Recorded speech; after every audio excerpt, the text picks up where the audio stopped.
हरे राम राम राम हरे हरे, हरे कृष्ण कृष्ण कृष्ण हरे हरे। ब्रह्मानंदं परमसुखदं केवलं ज्ञानमूर्तिं द्वन्द्वातीतं गगनसदृशं तत्त्वमस्यादिलक्ष्यम् एकं नित्यं विमलम् अचलं सर्वधी साक्षिभूतं भावातीतं त्रिगुणरहितं सद्गुरुं तं नमामि। नमामि सद्गुरो शान्तं सच्चिदानन्दविग्रहं पूर्णब्रह्मपरानन्द ईशम् आनन्दीवल्लभम् सद्गुरु सच्चिदानन्दं केवलं करुणाकरं ज्ञानयोगीश्वरं वन्दे ज्ञानदेवा पुनः पुनः। अलंकापुरी पुण्यभूमि पवित्र तिथे नांदतो ज्ञानराजा सुपात्र तया ठविता महापुण्यराशी। नमस्कार माझा सद्गुरु ज्ञानेश्वराशी। सर्व संतांना वंदन, सद्गुरूंना वंदन, ज्ञानेश्वर माऊलींना वंदन, आपणा सर्व श्रोत्यांना वंदन करतो आणि शिवगड अध्यात्म चॅरिटेबल ट्रस्टच्या नित्याच्या ज्ञानेश्वरीच्या उपासनेला आपण प्रारंभ करतोय. काल आपण 21-22 नंबरच्या श्लोकावरचे 203 नंबरच्या ओव्यापर्यंत पाहिलेलं होतं. 8व्या अध्यायातला 23 नंबरचा श्लोक आपण आज चालू करतो. कालच्या चिंतनामध्ये हा संसार कसा मोक्षमय होऊन जातो यासाठी उदाहरणं देऊन स्पष्टीकरण दिलेलं आहे.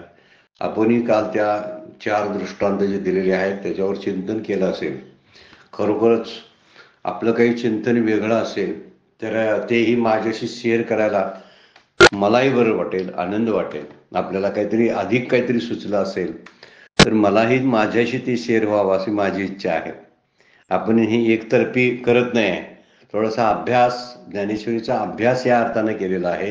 ही काही प्रवचनं नाही आहेत.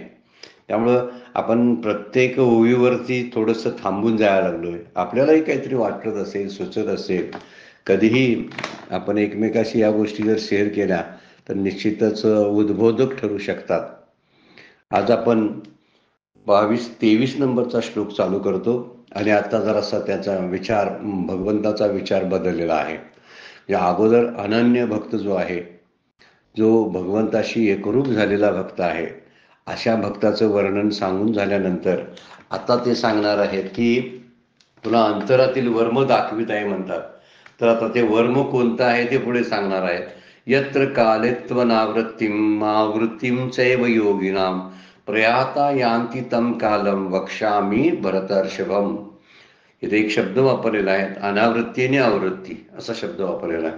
अनावृत्ती शब्दाचा अर्थ आहे परत माघारी न येणं, आणि आवृत्तीचा शब्द आहे आपल्याला लगेच लक्षात येतो शब्दावरून. आवृत्ती म्हणजे पुन्हा पुन्हा होणं या अर्थानं सांगितलेलं आहे. ज्या काळात गेलेले योगी जे आहेत किंवा भक्त जे आहेत ते अनावृत्तीला म्हणजे मोक्षाला आणि आवृत्तीला म्हणजे संसाराला प्राप्त होतात. का तो काळ तुला सांगतो. कोणत्या काळात जर योगी देहावसान झालं, प्रयाण त्याचं झालं तर त्याची पुनरावृत्ती होत नाही, आणि कोणत्या काळात जर त्याचं देहावसान झालं तर त्याची परत पुनरावृत्ती होते, पुनर्जन्म होतो.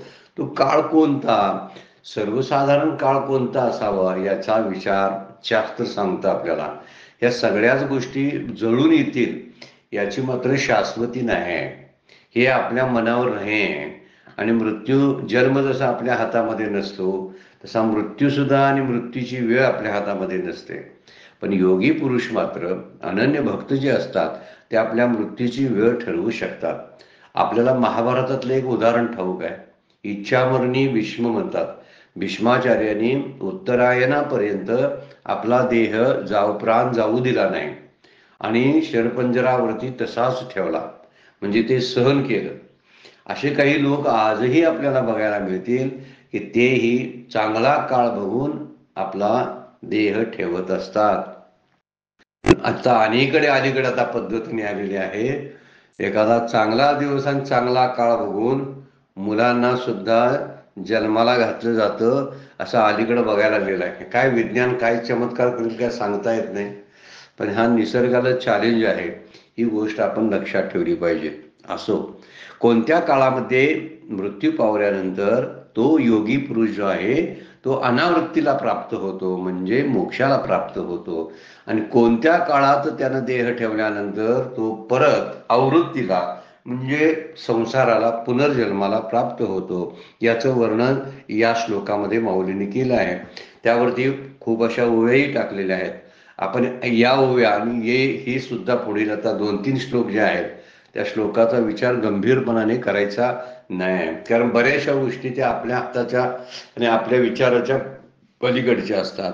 प्रारब्ध असतं आणि त्या प्रारब्ध काळामध्ये देह ठेवावा लागतो. अशी अनेक उदाहरणं आपल्याला बघायला मिळाली की ज्यांनी देह सोडला तो काळ कदाचित अशुभी असण्याची शक्यता आहे आपल्या पंचांगाप्रमाणे. जसं इथं आता शास्त्रानं वर्णन केलेलं आहे ना, उत्तरायण शुक्ल पक्ष वगैरे, तो शुक्ल पक्ष नसेल, उत्तरायण नसेल, तरी मुक्त झालेल्याची उदाहरणं आपल्याला बघायला मिळतात. त्यामुळं देह ठेवण्याचा काळ जो आहे तो थोडासा शास्त्रानं आपल्या पद्धतीनं मांडलेला आहे, पण हा एक नियम होऊ शकत नाही. कारण इतर बरेचसे महात्मे जे आहेत त्यांनी आपले देह वेगळ्या म्हणजे दक्षिणायनामध्ये किंवा कृष्ण पक्षामध्ये असा किंवा रात्रीमध्ये एक दोन तीन पॉईंट यामध्ये मुद्दे सांगितलेले आहेत. ते थोडेसे आपण बघत जायचं आहे. त्यामुळे फारसा प्रत्येक ओळीवर आपण जास्त वेळ देणार नाही. जिथं थांबायचं आहे तिथं आपण थांबतोयच. यत्र काले त्वनावृत्तिं अवृत्तीचैव योगिना प्रयाता यान्ति ते तम कालम वक्ष्यामि भरतर्षभम्. देवीचे आणखी एक प्रकारे हे जाणता आहे सोपारे, तरी देह सांडितेनी अवसरे जे मिळती योगी. त्याप्रमाणे आणखी एका प्रकाराने हे निजधामाचे स्वरूप सांगण्यास सोपं आहे. निजधामाला जायची गोष्ट आहे, सांगणं सोपं आहे. देवीचे आणखी एकी प्रकारे हे जाणता आहे सोपारे, सोपं आहे सांगणं, तरी तो प्रकार असा आहे. तो कोणता आहे? तरही देह सांडितेनी अवसरे जे मिळती योगी. देह सोडण्याच्या शुद्ध कालाच्या प्रभावाने योगीजन त्या निजधामात एकरूप होतात, तेथून ते परतत नाहीत. कोणत्या बाबतीत? तो प्रकार सांगितलेला आहे. तर देह सांडितेनी अवसरे जे ते मिळते म्हणजे भगवंताचं निवासस्थान ज्याला निजधाम म्हटलेलं आहे, तो जाणून घेण्याचा आणखीन एक सोपा मार्ग भगवंत म्हणतात, तुला सांगतो. आणि तो म्हणजे योगी देहत्याग करता क्षणी माझ्या स्वरूपाशी येऊन मिळतात ते स्थान. आणि तो काळ कोणता आहे ते वेगळ्या पद्धतीने मी तुला सांगतो. म्हणजे शुद्ध काळात देह सोडण्याच्या कारणामुळे योगीजन ज्या निजधामाला एकरूप होतात, म्हणजे परत पुनर्जन्म नाही किंवा संसाराकडे येणं नाही, त्यासाठी योग्य काळी देहत्याग झाला तर ते मुक्त होतात. आणि तो प्रकार कोणता आहे तो आता मी सांगणार आहे. म्हणजे अनन्य ते परमसिद्धीला प्राप्त होतात. आणि दुसरं काही आहे ते सूक्ष्म वासना राहिलेली असते, ते राहिलेले परत येतात. या दोन्ही काळाचं वर्णन माऊलींनी या ओवीमधून केलेलं आहे. आणि हा प्रकार आता तुला सांगतो असं माऊली बोलतात. अथवा अवचटे ऐशे घडे. अवचटे म्हणजे न कळत कदाचित असं घडेल जे अनवसरे देह सांडे, म्हणजे अयोग्य वेळी देहाला सोडतात. अनवसरे म्हणजे अयोग्य वेळी देह सांडे, तरी मागुती येणे गेडे देहाशीच. त्या देहाला पुन्हा यावं लागतं.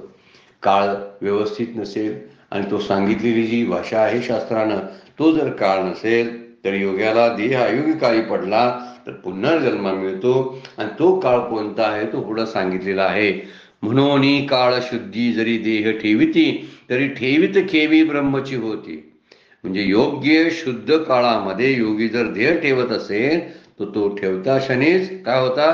केवी ब्रह्मची होती, ब्रह्म होतात. एरवी अकाळी तरी येती संसारा पडती. अकाळा म्हणजे काळ अयोग्य काळी. एरवी अशुद्ध काळामध्ये देह सोडतील ते पुन्हा संसाराला प्राप्त होतील. शुद्ध काळात देह ठेवला तर ते ब्रह्म होतील. आणि अशुद्ध काळामध्ये अयोग्य वेळी जर देह ठेवला तर ते परत संसाराला येतात. ऐशे सायुज्य आणि पुनरावृत्ती या दोन्ही अवसरा अधीन हाती, त्रेची अवसर तुझ प्रती प्रसंगे सांगो. याप्रमाणे सायुज्य आणि पुनरावृत्ती म्हणजे मोक्ष आणि संसार. सायुज्य म्हणजे मुक्तीचा एक प्रकार आहे. म्हणजे स्वरूपता, सलोकता, समीपता आणि शेवटची सायुज्यता. सायुज्यता मुक्तीमध्ये परत येणं घडत नाही.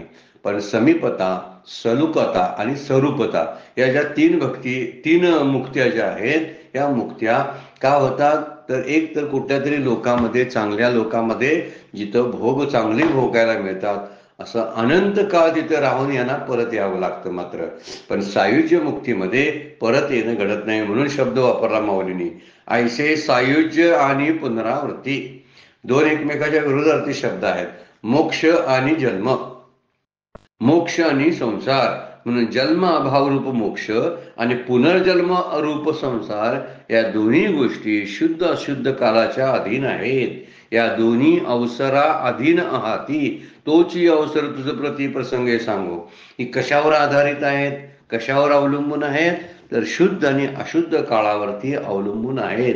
म्हणून काळ शुद्धच असावा लागतो मृत्यूच्या समयी, असं शास्त्र सांगतं. आपण पुढे जाऊन त्याची चर्चा करू किंवा आणखीन एका इतर महात्म्यांची उदाहरणं घेऊन बघता येईल आपल्याला. तरी पण माऊली सांगतात ना की ऐशे सायुज्य आणि पुनरावृत्ती, म्हणजे दोन शब्द म्हणून योग्याने शास्त्रामध्ये शुद्ध मानलेला जो काळ आहे त्या काळात जर देह त्याग केला तर तो देह ठेवता क्षणीच ते का होतात, ब्रह्माशी एकरूप होतात. आणि नाहीतर अयोग्य काळात जर देह त्याग केला तर पुनर्जन्म चुकत नाही. ते प्रसंगानं तुला सांगतो. तरी ऐकी गा सुपटा, पातली या मरणाचा माझी वटा, पाचे या फुलाली या वाटा निगती अंती. वर्णन केले बघा त्याप्रमाणे. ऐक गा सुपटा, अर्जुना ऐक, देहावसनाच्या वेळी मरणाच्या उन्मत्तपणा प्राप्त झाल्यानंतर, म्हणजे जन्माच्या फेऱ्यात सापडल्यानंतर या दोन्ही काळाची सत्ता त्याच्याविषयी तुला मी आता सांगतो, वर्णन केलं. आणि ते सांगताना म्हणतात, मृत्यूची गुंगी लागतात. शरीराचे हे 5 भौतिक घटक जे आहेत ते आपापल्या मार्गानं निघून जातात. वरच्या ओळीमध्ये काय सांगितलं, 207 नंबरमध्ये ओळ म्हणतात, आयुष्य सायुज्य आणि पुनरावृत्ती.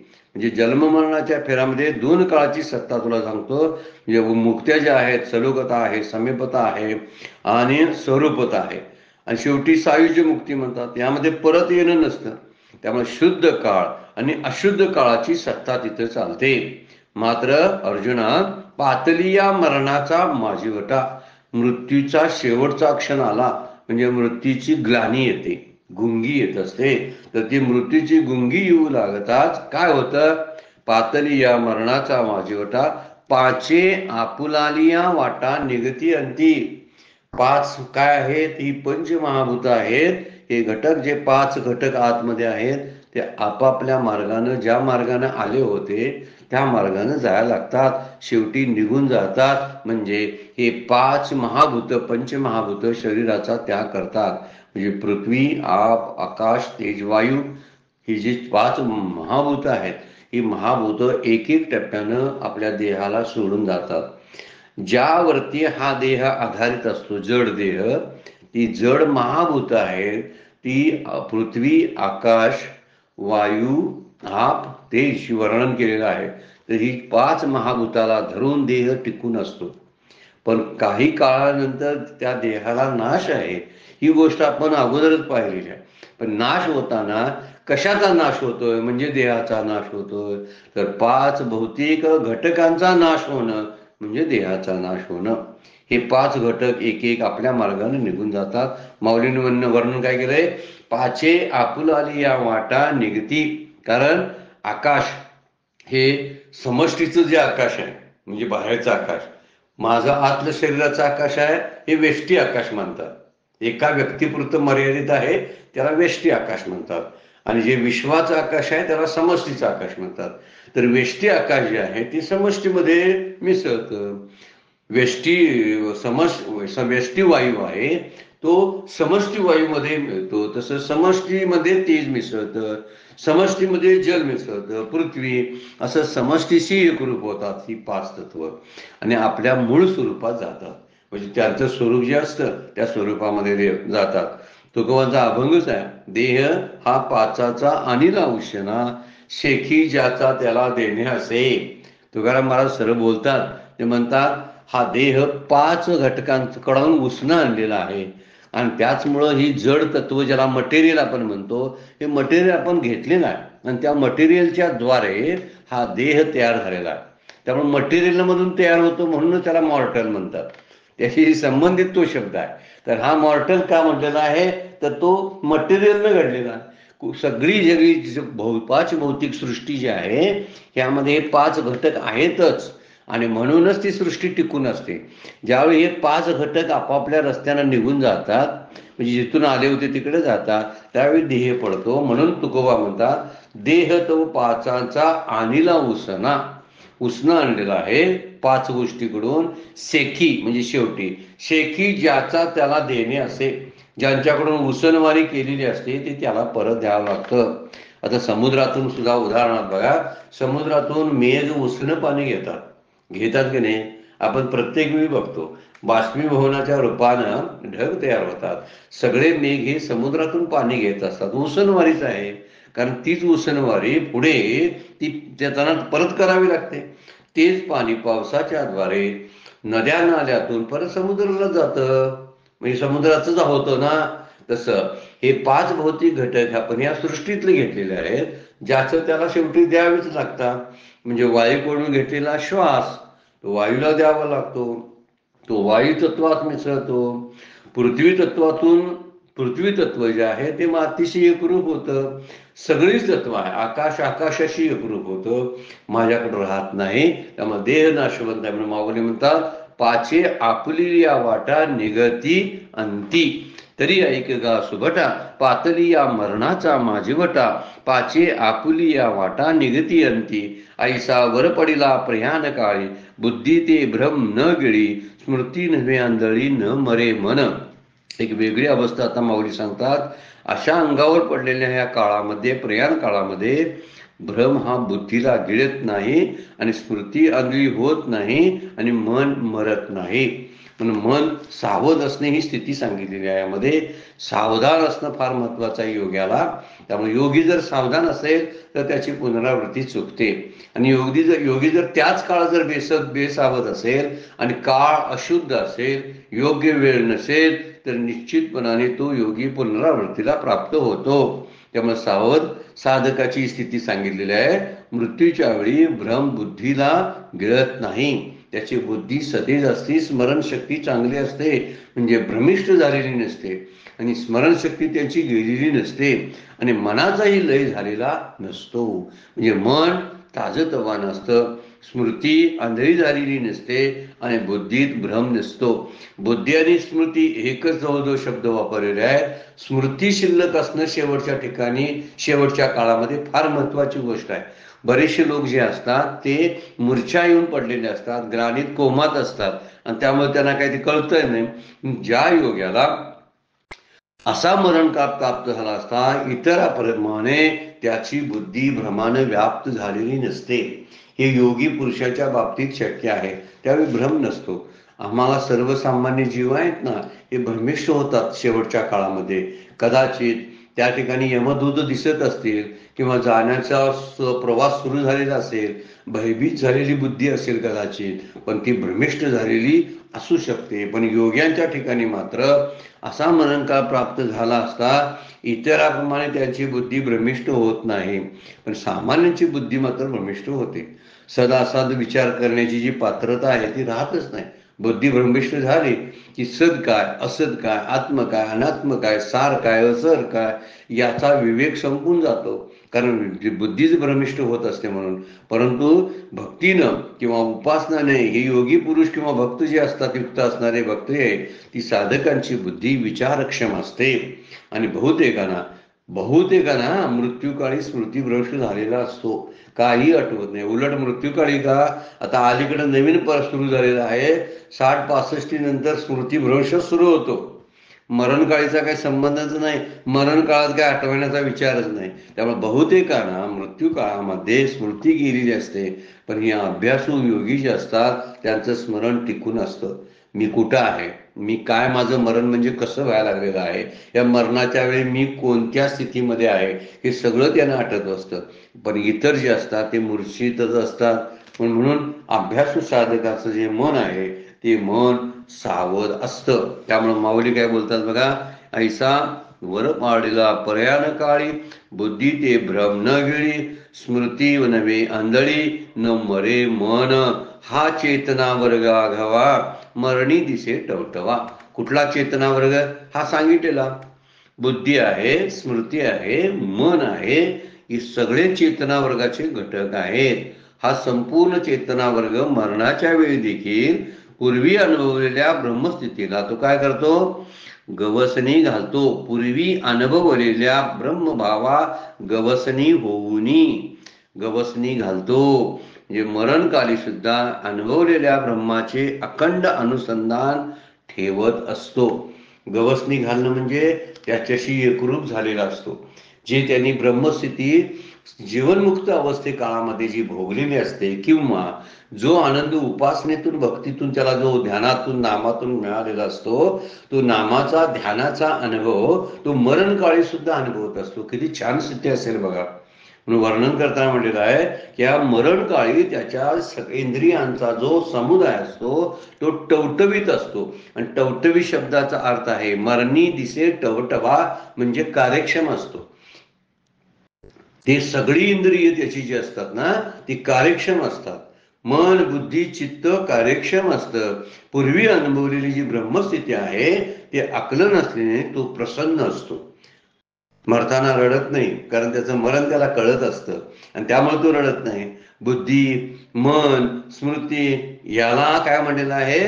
चेतना वर्ग म्हणलेला आहे. इंद्रिय असू देत, मन असू दे, बुद्धी असू दे किंवा स्मृती, या सगळ्या टवटवीत असतात. त्याला चेतना वर्ग माऊली म्हणतात. म्हणून बुद्धीचं जाणणं किंवा भूतकाळाची स्मृती, मनाचं जे वृत्तीज्ञान आहे ते मरणाच्या वेळी सुद्धा त्यांचं कार्यक्षम असतं, टवटवीत असतं. आणि पुरी अनुभवली या ब्रह्मभावा गवसणी घाली. पूर्वी नाम भरपूर घेतलेलं आहे, पूर्वी ध्यान केलेलं आहे, त्यामुळे भरपूर काही पुण्य गाठीश आहे. असा योगी पुरुष जो आहे तो मरणाच्या वेळी कार्यक्षम असतो. सगळी इंद्रिय आणि चेतना वर्ग जागृत असतात. जसं पूर्वीच्या ब्रह्मभावनेचा अनुभव घेतला ते त्याला व्यापून असतो. गवसणी घालतो म्हणजे व्यापून असतो. आणि मरणकाळी सुद्धा तो अनुभव विसरत नाही. ही महत्वाची गोष्ट योग्याच्या बाबतीमध्ये माऊली सांगतात. त्या काळामध्ये बुद्धी भ्रमिष्ट होता कामा नये, काय हटवतच नाही त्या काळामध्ये. मग नाम कसा घेईल सांगा बघू. म्हणून काहीतरी करावं लागतं पूर्व पिटिकेमध्ये, पूर्व आयुष्यामध्ये, तरच त्या गोष्टीचा उपयोग आपल्याला मरणकाळी होत असतो. आपल्याला शांत झोप लागण्यासाठी दिवसभराची कामं आपण निष्ठेनं आणि प्रामाणिकपणाने जर केली असतील तरच आपल्याला रात्री शांतपणे झोप लागते, नाहीतर तगमग होते. ह्याचाच अर्थ आपण घ्यायचा दिवसभराच्या कामानंतरची झोप आणि आयुष्यभर कर्म केल्यानंतरचा शेवटचा मृत्यूचा समय ही जवळजवळ साम्यच आहे त्याच्यामध्ये. ही रात्र म्हणजे मरणकाळच आहे आणि झोप म्हणजे मृत्यूच आहे. दिवस म्हणजे सगळं आयुष्य आहे. म्हणलेलं आहे देवाच्या दारी उभा क्षणभरी, हा क्षण आहे तो आयुष्याचा आहे बरं काय. आयुष्यभर त्या आयुष्याच्या काळामध्ये त्या क्षणामध्ये जर तो देवाच्या द्वारात उभा असेल तर त्याला चारी मुक्ती साधी येल्या असं माऊली बोलतात. देवाच्या द्वारी उभा क्षणभरी तेने मुक्तीचारी साधी येल्या. हरिपाठातला पहिलाच अभंग आहे. त्यावरून आपल्या लक्षात येतं हा क्षण जो म्हटलेला आहे ना उभा क्षणभरी, तो क्षण म्हणजे आयुष्य आहे. आणि भगवंताशी सन्मुख होऊन जो जगला त्याला मृत्यूच्या समयी बुद्धी मन आणि स्मृती धक्का देत नाही किंवा काय करत नाही, त्याच्याशी गद्दारी करत नाही, विश्वासघात करत नाही. कारण ज्या मनानं भगवंताचं स्मरण केलेलं असतं, जी स्मृती सतत नामस्मरणामध्ये असते, स्मरण करत असते, किंवा जी बुद्धी निश्चयात्मक होऊन भगवंताशी एकरूप झालेली असते, त्या बुद्धीला शेवटच्या काळामध्ये टवटवीतपणा जात नाही. ती त्याची आठवण जी ब्रह्मभावाची आहे तो ब्रह्मभाव अनुभवलेल्या ब्रह्मभावा गवसणी होऊनी त्याला व्यापून राहतो. तो अनुभव त्या अनुभवाशी तो चिकटून असतो, कारण त्यानं जन्मभर अनुसंधान सोडलेलं नसतं. म्हणून पहिला अभंग देवाच्या द्वारे उभा क्षणभरी या शब्दाचा अर्थ आहे अगोदर अनुभवलेला तो ब्रह्मानुभव जो आहे तो अनुभव आहे आयुष्याचा, आणि मग त्याला चारी मुक्तीचा लाभ होतो असं माऊलीने हरिपाठामध्ये सांगितलेलं आहे.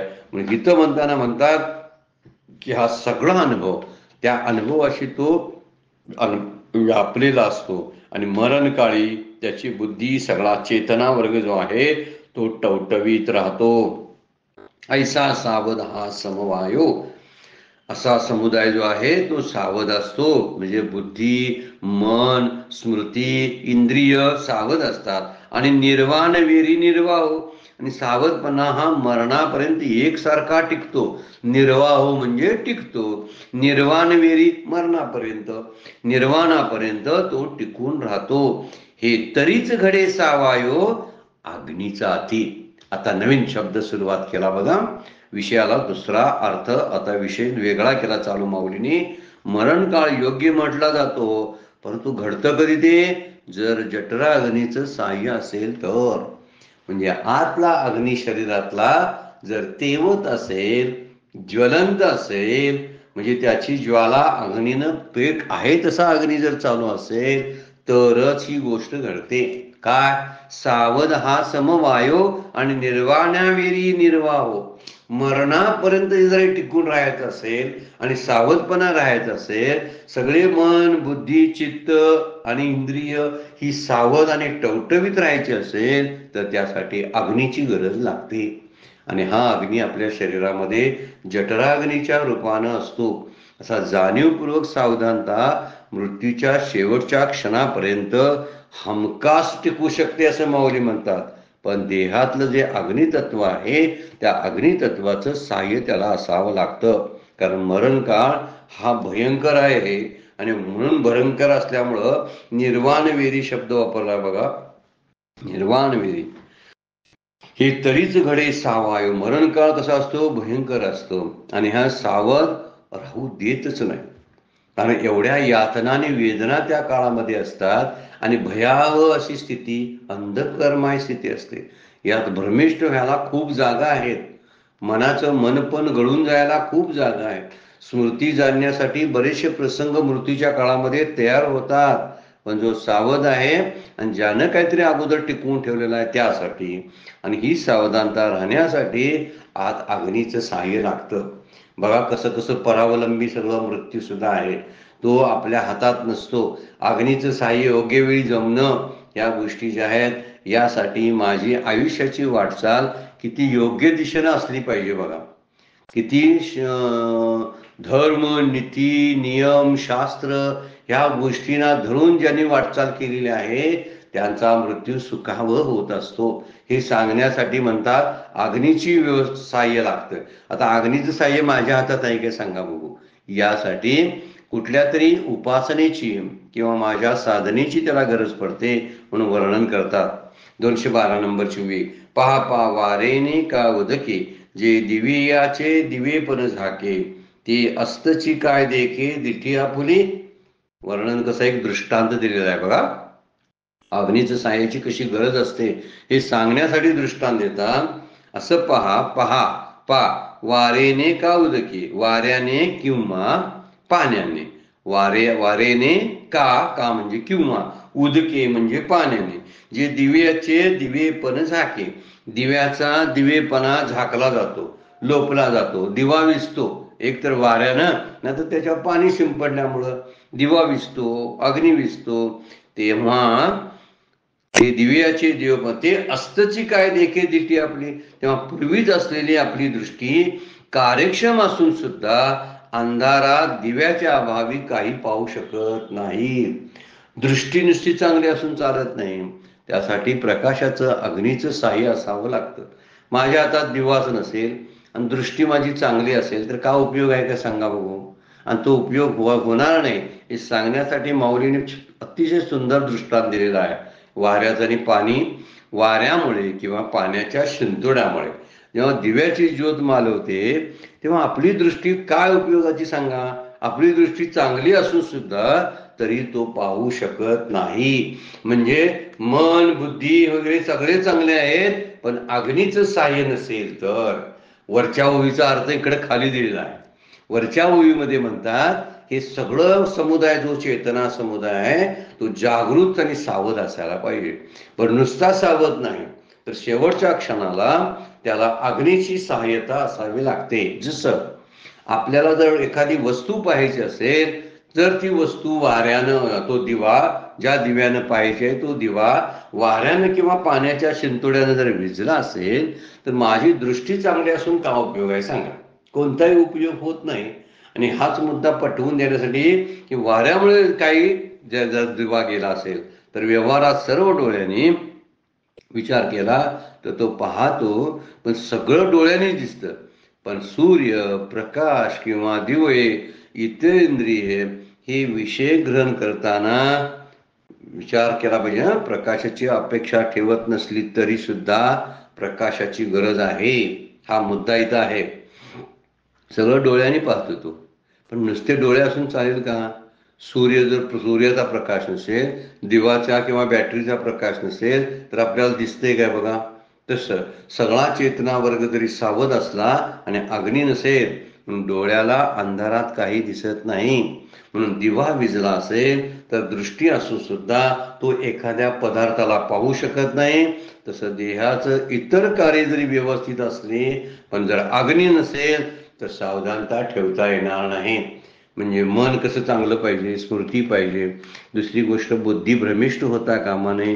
ह्या गोष्टी गरजेच्या आहेतच. परंतु शेवटच्या क्षणाला ते जे तेज आहे किंवा ज्याला अग्नी म्हणतात तो अग्नी जर नसेल तर याला त्या अग्नीच्या प्रेरणेनं मन काम करत असतं. अग्नीच्या प्रेरणेनं आपली बुद्धी काम करत असते. हा मुद्दा लक्षात ठेवला पाहिजे. तो लक्षात राहण्यासाठीच माऊलीने हा दृष्टांत दिला. त्याप्रमाणे म्हणतात ते पाहे पा वारेने का उदके, जे दिवियाचे दिवेपण झाके, ते अस्तची काय देखे दिटिया पुली, तैशी देहांतेची विषम वाते.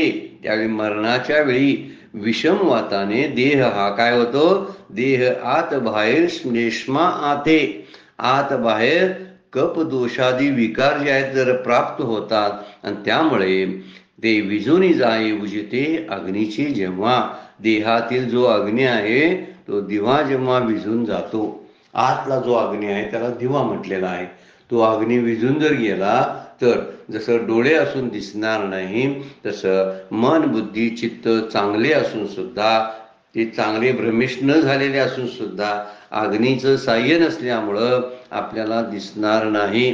कारण तैसे देहांतीची विषमांते, मरणाच्या वेळी, देहांती म्हणजे मरणाच्या समयी स्थिती जी होते त्याचं वर्णन केलेलं आहे. कारण सगळं जे आहे त्या अग्नीच्या अस्तित्वावर असणाऱ्या बुद्धी मन प्राण यांच्या क्रिया त्याशिवाय चालतच नाहीत अग्नीशिवाय. त्यामुळं अग्नितत्व असावंच लागतं. आणि शेवटी तिथं पुढे म्हणतात काय की देहांतीची विषम वाते, देहपतनाच्या वेळी शरीरातील वायूचं जे संतुलन आहे ते बिघडतं आणि शरीराच्या त्या कफामुळे जठराग्नीतली जे तेज आहे ते विरून जातं, विझून जातं. काय?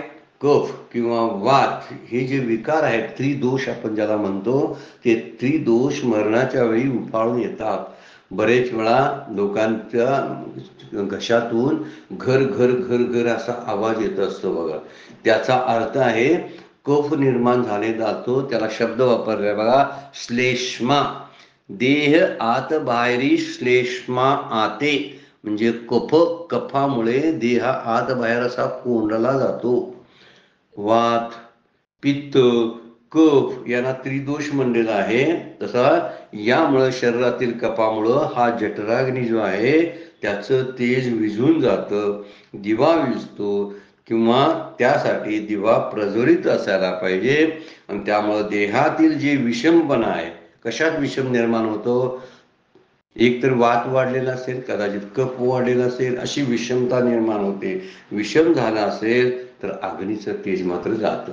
मग अग्नीचं तेज गेलं तर ज्याच्यावर आधारित सगळं मन बुद्धीच्या प्राणाच्या क्रिया चालू आहेत, तर जो जर अग्नीच नसेल तर त्या देहांत्याच्या वेळी काय स्थिती होईल याचं वर्णन माऊली करायला गेले आहेत. ते वेळी प्राणाशी प्राण नाही, हे तर बुद्धी असून करील काही, म्हणून अग्निवन देही चेतना न थरे. अग्नी नसेल ना तर चेतना राहत नाही, ती एक ज्योतच आहे. तर अग्नी नसेल तर ज्योत कशी राहील सांगा?